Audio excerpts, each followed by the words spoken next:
Jesus, o Senhor, havia dito algumas palavras. E na sequência, no Evangelho segundo João, no capítulo 6, o versículo 60, nós lemos: ao ouvirem isso, ao ouvirem as suas palavras, muitos dos seus discípulos disseram: dura é essa palavra, quem consegue ouvi-la? Quem pode suportá-la? Hoje, mais do que nunca, a cultura pop é celebrada em muitas partes do mundo, é celebrada em muitas partes do Brasil, e ela é lembrada hoje aqui. E algo que se pode dizer acerca da cultura pop é que ela gosta sim das luzes, ela gosta sim das grandes produções, ela gosta da festa, da música, ela aprecia muito bem tudo isso, e tudo isso é muito bom. Mas a cultura pop ou o mundo pop é bem light, é bem leve, é cordial, é atrativo.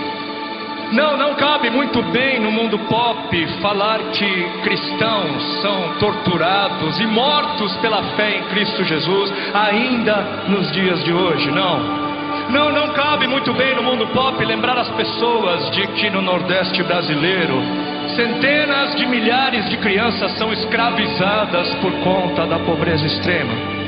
Não cabe muito lembrar as pessoas de que nessa mesma região milhares de crianças são vendidas como coisas, como brinquedos sexuais, violentadas a troco de R$1,99 em média.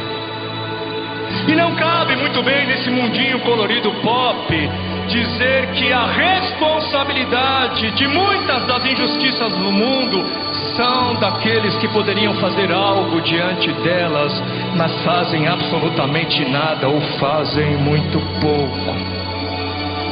Não, no mundo pop tudo é de fácil aceitação, tudo deve ser de fácil aceitação, tudo muito doce, tudo muito açucarado. No mundo pop o que vale é agradar a todos. O importante é que todo mundo saia satisfeito. Ofender alguém, não, isso não cabe, isso não se pode. Contrariar as opiniões e os pensamentos dos outros, não, isso não se deve, isso não se pode. Mas um dia, um homem chamado Jesus, contrariando os pensamentos e as opiniões da maioria, se apresentou e disse algo que fez com que muitos se sentissem ofendidos e escandalizados. Ele disse: eu sou o caminho, eu sou a verdade, eu sou a vida. Ele disse: ninguém vai ao Pai a não ser por mim, a não ser através de mim.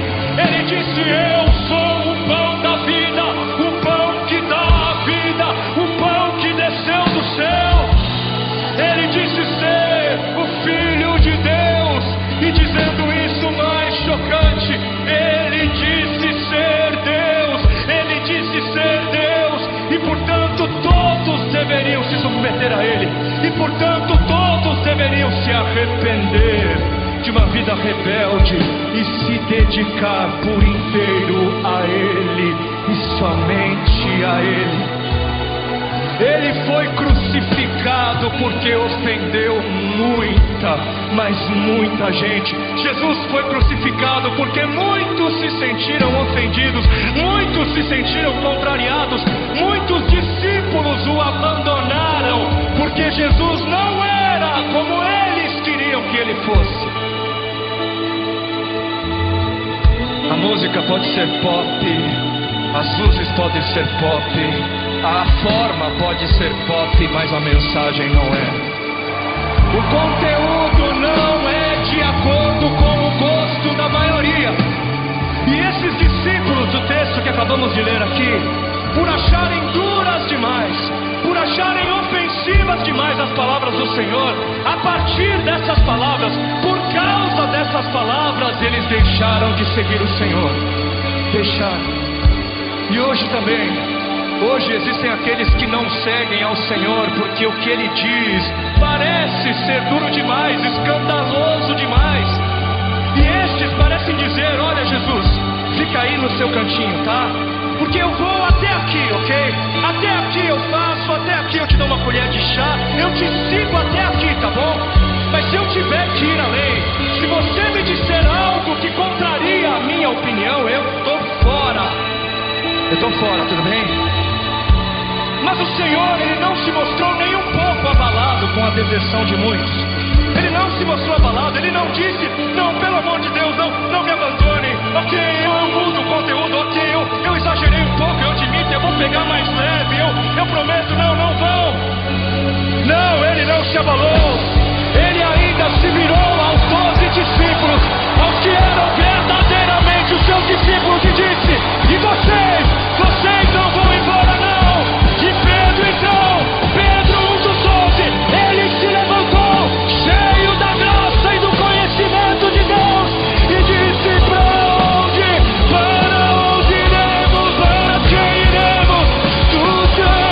Tu tens as palavras de vida, só tu tens palavras de vida eterna.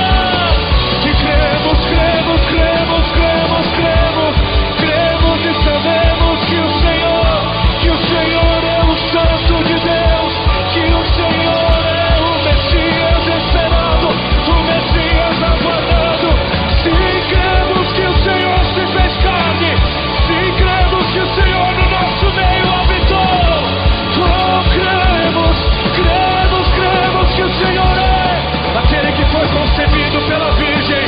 Sim, cremos que o Senhor foi aquele que viveu sem pecado, inocente, que morreu a nossa morte, mas que no terceiro dia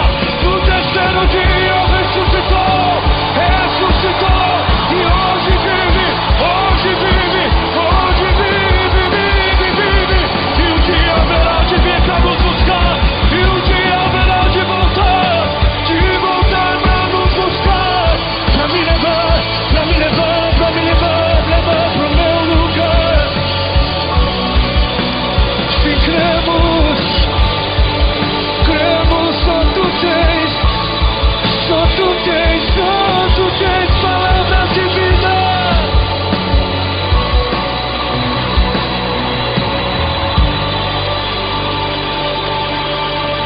Para onde iremos?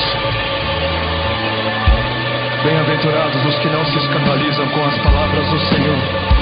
Felizes são aqueles que encontram doçura em suas palavras, porque elas são vida em eternidade.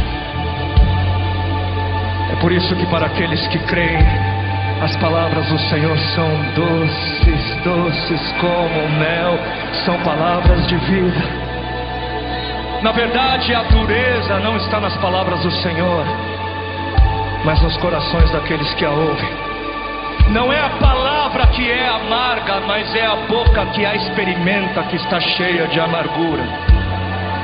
E com as suas palavras, o Senhor, na verdade, Ele separa aqueles que são daqueles que não são seus verdadeiros seguidores. Porque enquanto não custava nada seguir a Jesus, os falsos discípulos caminhavam com Ele. Enquanto Jesus realizava muitos milagres, enquanto o Senhor, Ele alimentava as multidões, ressuscitava os mortos, enquanto Ele parecia ter muitos favores a distribuir, Ele era aceito e celebrado. Só enquanto tudo que Jesus parecia ser não confrontava a opinião geral, só enquanto tudo que Jesus parecia ser não incomodava a vida de ninguém, Ele era aceito por estes falsos discípulos, apenas interessados em se dar bem.